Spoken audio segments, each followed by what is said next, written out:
Hey everyone, welcome back to Jay McLaren's Garage. My name's Josh. Can discipline and composure outlast the chaos of Las Vegas? In 2005, Jimmie Johnson answered that question with precision driving and staying cool under the desert storms of cautions and crashes. The number 48 team proved that when the pressure is at its highest, calm execution leads to victory lane.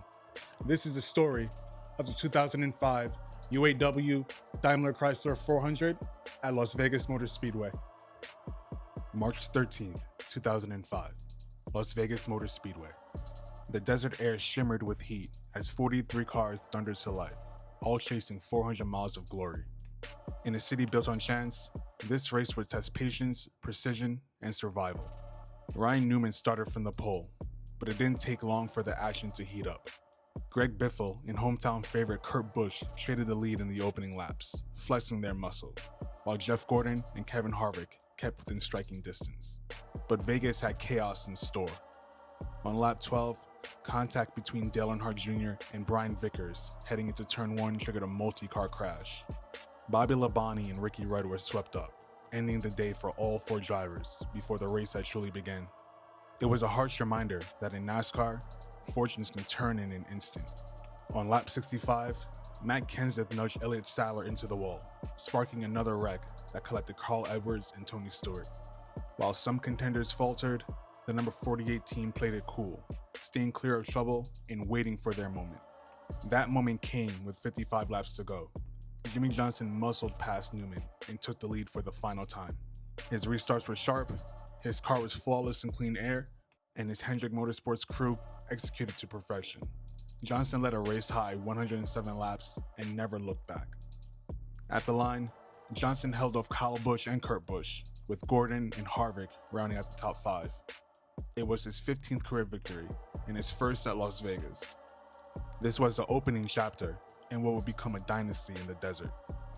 Because this race wasn't just about speed, it was about composure through chaos, the ability to rise above wrecks and setbacks, and seizing opportunity when the moment came. Johnson proved that day that true champions don't gamble, they execute, and they win.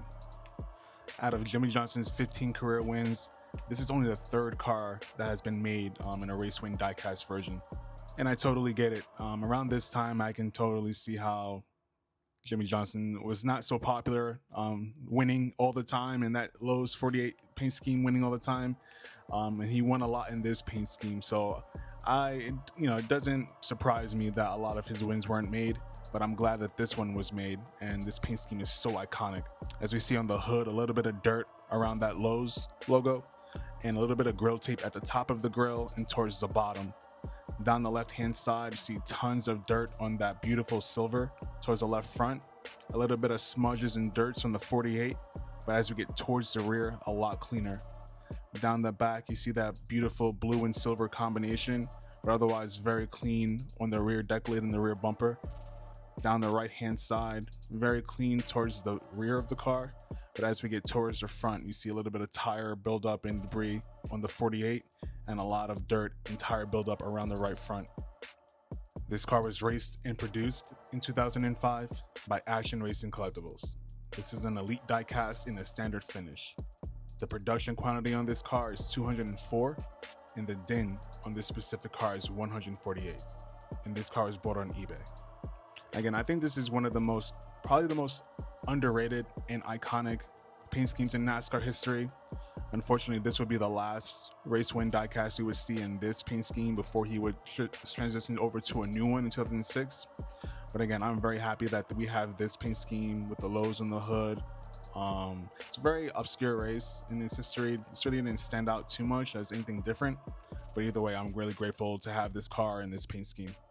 I appreciate you guys. Have a great day.